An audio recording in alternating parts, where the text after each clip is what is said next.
it's like a huge memory for me hearing this music swelling.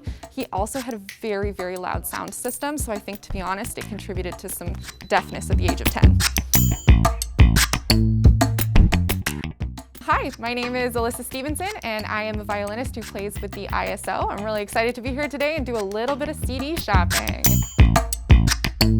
As soon as I walked in the door, I saw something very, very magical.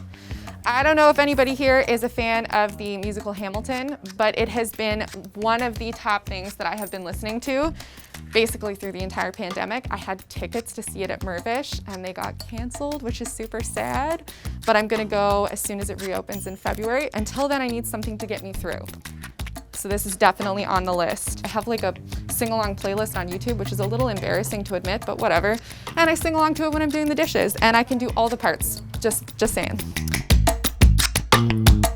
So, I am not a Swiftie. However, my best friend plays in the Thunder Bay Symphony Orchestra, so clearly she's a good violinist and has good taste in music, and she said that I had to pick up Taylor Swift. So to appease her and continue our friendship, that's on my list today. I will have to let everyone know how I feel about it. However, my taste is a little bit more towards St. Vincent. This is a little bit more my jam. So maybe I'll trade her. Because I listen to a lot of playlists right now, I'm not always catching every single song that I'm falling in love with, but I keep seeing this artist showing up. So I feel like I have to go through the album and actually get all the lyrics and understand the music as one whole idea. So I'm excited to listen to this on the car ride home. We're gonna head over for some Electric Light Orchestra.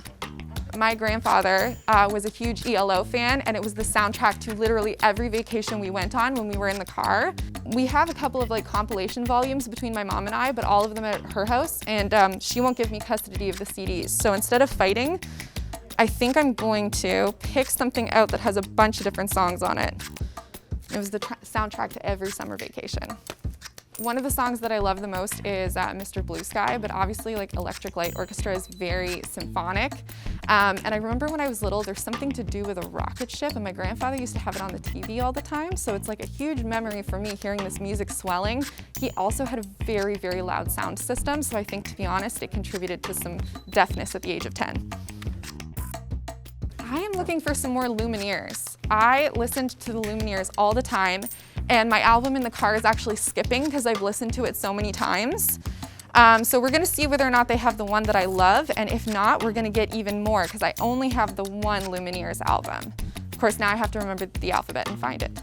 So the album I have has the song Ophelia on it, which is my absolute favorite. And these are neither of those, which actually is my lucky day, because now I can get even more music from a band that I fell in love with a long time ago. One of the things that I wanted to glance through was a couple of these soundtracks. Musicals were a huge part of my life growing up. Actually, the only live music I got to experience was going to musicals at a young age, and my mom and my grandparents would take me. So going through and like looking at all of these soundtracks brings back so many memories. I'm actually wondering, here's one. So Evita. I haven't actually seen the movie, but Evita was something my grandmother used to sing poorly, don't tell her, all the time.